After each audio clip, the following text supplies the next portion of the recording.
to be replacing the glass in a cabinet door. This is from a hutch. It's a Thomasville hutch that I recently redid. And I'm embarrassed to say the glass wasn't broken. I took it out on my own, and now I'm dealing with the fixing it. I think it's kind of a funny story because I love my stupidly embarrassing stories. I was all finished, took a picture of my hutch staged, shared it with a friend who does the same thing, and she said, "Oh, you should take the glass out." And I was like, "Yeah, that sounds like a lot of work. Not really probably what I need to be doing." And she said, "Yeah, but it'll get rid of the glare." And I was like, yeah, you're right. Pictures are worth 1,000 words, and I want this to look as good as it can. So I got to pulling all of this out with my pliers. I just went around and kind of lifted and pulled it all out. And then, I'm not sure if you'll be able to see this, but there are teeny tiny staples in it that held it all in. And so I said, "Hey, how do I get this back in?" And she said, "Well, how was it in already?" And I sent her the picture of this stuff, and she said, "I'm pretty sure it was, oh crap, not the rubber stuff." And yeah, I said, "Yeah, that was the rubber stuff." And I guess now we'll be doing a blog tutorial in the future on how to put it back in.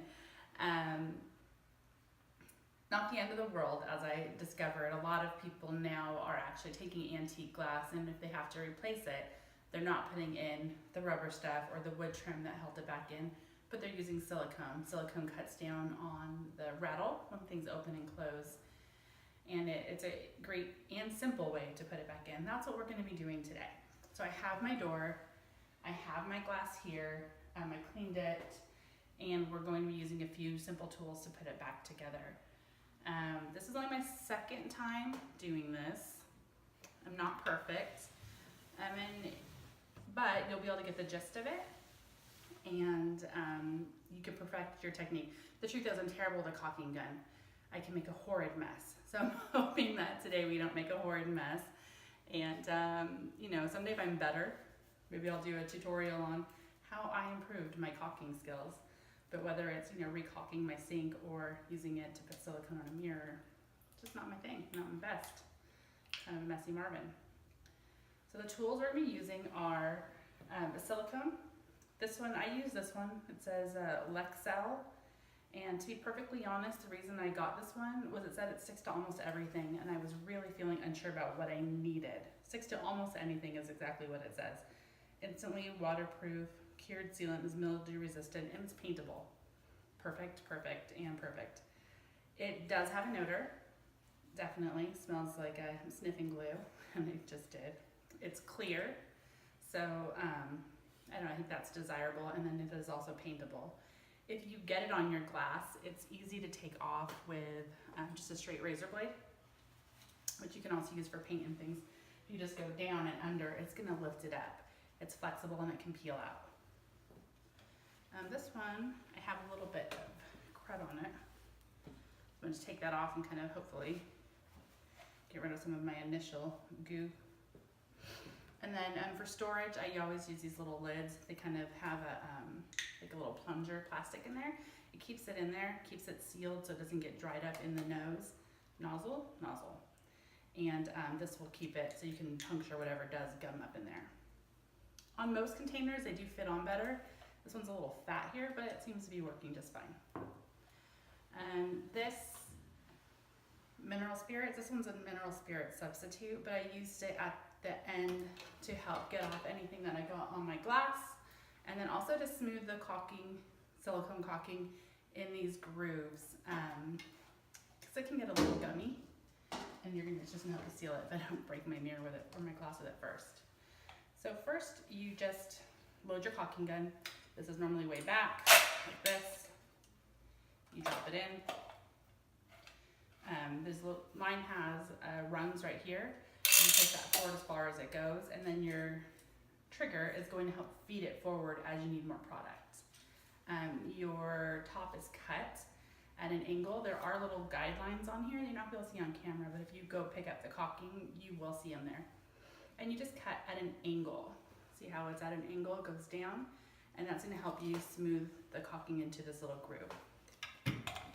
Where we are placing it is in this shelf. This is where our glass sits in on the back side. So the front of your glass, you're gonna put silicone with your caulking gun on here. You're gonna center your glass and drop it into here with the front side facing here. And then we'll go from there. So first, hopefully I stay on camera with this. I may or may not. But we're just going to get where our silicone comes up. Hopefully that's showing. I can't see what you see. And we're just gonna put it into the groove of our door.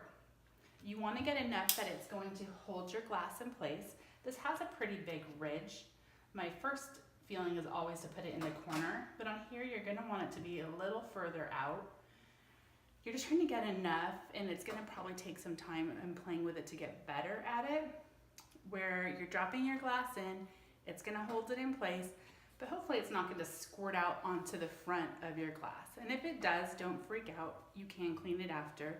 It's just easier if you don't have to do that cleanup. So I'm starting in one corner, squeezing my trigger gently, and just keeping a steady bead running down. And if you feel like it stops coming, just readjust and start that bead again. You don't want to hold still in one spot and keep squeezing because it will gum up. On my corners, I always pick it up. If you're gonna get a big cruddy spot, it normally tends to be here. So just pick it up and then go back down and start a new one. I know, this is pretty simple. This is probably the best I've applied it, to be honest with you. I was kind of dreading this because I am messy. And then I'm gonna go back up in here and coming down. So when you drop your mirror in here, it's going to push out the silicone. It's gonna flatten it. You know, and that silicone flattened is gonna be pulling your mirror into place. Like you say mirror, glass. I assume this would also do the same process with a mirror though.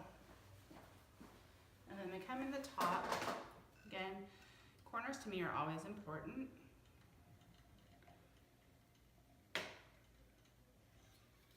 It's a little hard for me to see that. There we go. So right here I got it kind of thick. Rather than try to clean it off my mirror later, I'm going to wipe it down a little bit. It helps me control at least that it's going inward and not this way. Hope that makes sense. Okay, I feel like I have a pretty good bead around it. And again, you can see how big this shelf is. The mirror leaves a pretty good gap on both sides.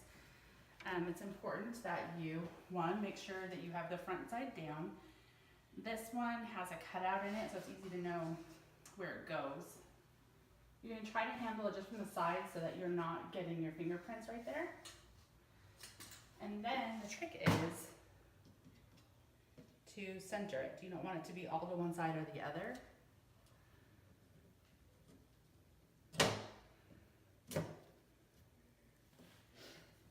And mine didn't center well. I'm gonna use my hands underneath to lift and get it into place.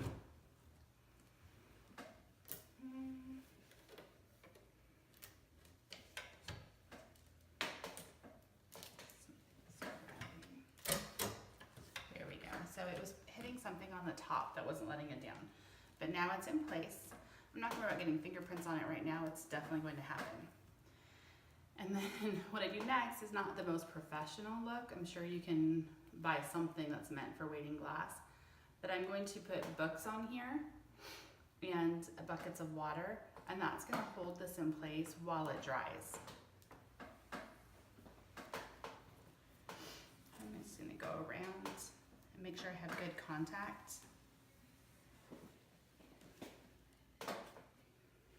You have a similar gap on both sides. This one fits pretty snugly. The one I just tried on before had a bigger gap on one side, and it's kind of messy in the end. I'm gonna try to bring you in closer real quick so you can see what it looks like underneath there.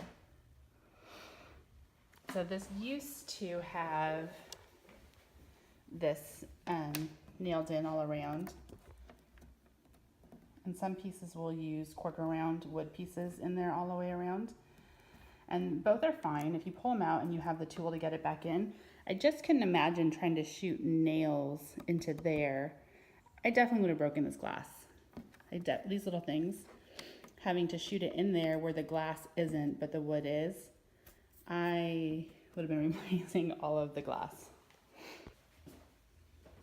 Okay, so I swear books are not as heavy as they used to be. I am kind of a book junkie.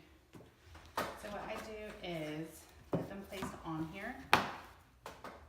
They are going to provide some weight just to hold this. You're trying to keep pressure. I literally used a stack of books to hold down trim. I did my floor ones too. So they're handy for more ways than one. But so you're just going to put them on. And then what I decided to do last time, and it really felt good, was use buckets of water and set them in place. And that's going to put that extra, and you can kind of control the weight of that because you control how much water goes in.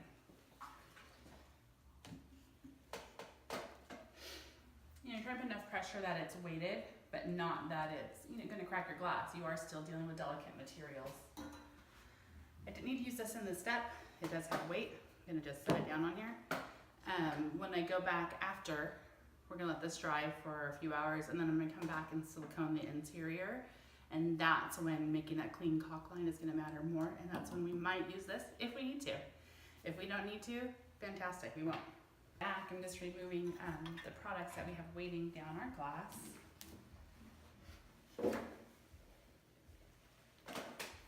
Now, this is kind of narrow. If you had a bigger space and were smaller books, and you could have weighted it with this next step done without getting your books in the silicone we're going to add around, then that would have been okay too. You don't have to do it in a two-step process. Say you're working on a big cabinet, you've got a ton of space in the middle, you can do your silicone, get your glass placed in, push it down and make sure you have your contact points, and then do this next step we're about to do. I did it in 2 stages just so that I can get this weighted without getting my books in the silicone because I love them. So now it's fairly well set in there. We're going to go back to our silicone, and this time we're putting it around the border on here. It's going to fill in any crack right here that's going to kind of go down in between the wood and the glass on the side, and that's going to keep it from having a rattle sound when it's used, and then it'll also come over the top and cover any sharp edges, and it helps just hold it in place. I do see that on here on my interior, I do have some squeeze out, so we'll clean that up in the end. But most of my mirrors stayed clean, which is good. So we're doing the same as before. Our silicone is in place. We're going to kind of prime it, make sure we get it flowing. And then we're coming around the glass. And you're wanting it in a corner this time. So the first go around, I always let up right here. The first go around, we were trying to get it centered on where our glass would be and giving it space to run out.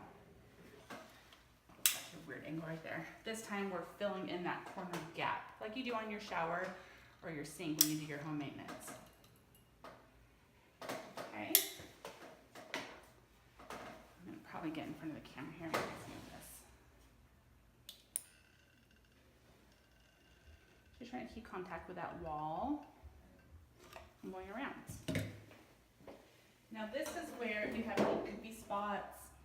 I could have gotten a little more in this corner, which might create a goopy spot. There we go. Okay, so this is where if you created any goopy spots, you could use your mineral spirits and even them out with a lint-free cloth. I'm just going to get a bit on here. And for most, I'd recommend you probably would wear a mask when dealing with both of these. It's kind of hard to talk on camera in a mask, so we forego. But you're just going to take it with your finger inside your cloth, and you're going to just push some little pressure And you're just basically spreading that silicone bead out and cleaning off any excess.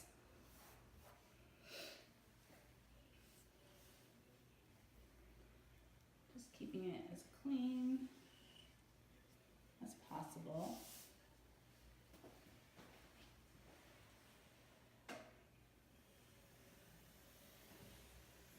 So a lot of times when I've had pieces that have glass like this, when I haven't replaced them, you end up with a ridge inside here that you just can't paint.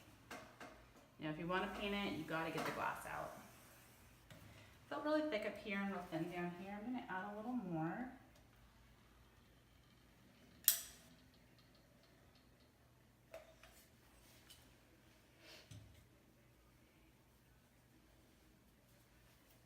Just making sure not to get the silicone on me, just because it's a pain to get off.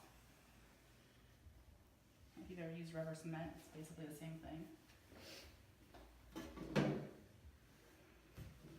I do have it on me. Just gonna get my cloth put on the other side. It's got a little less goop. Because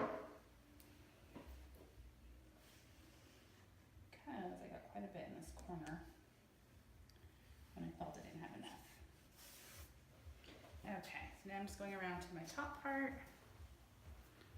And then we should be good. We'll let that cure.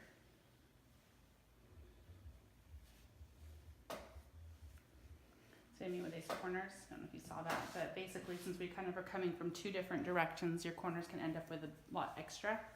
So at this stage, you'll just be wiping it off. And again, it is paintable. So if you got it on, this part I have painted, but I don't have it sealed so much yet. So there's any spots where I have a little extra that I couldn't clean off, I'm just gonna go back over it, and once I seal it, it's gonna now be part of it. The front side, looking pretty good, just a little bit of squeeze out at the top, and we're gonna take care of that once it has some chance to sit. Okay, that's it, it's in there. So it hasn't even had a time to really dry yet from the second piece, but that first part we did is holding this glass intact. And after it cures, it'll be even better hold. That's it. Next we'll come back, I'll show you when I install it onto the piece, and then that it holds out, that you can open and close the door. You're not gonna have any problem. That silicone is creating a bond. If it ever starts to rattle, you're just gonna go in and re-silicone it, but that should not be a problem.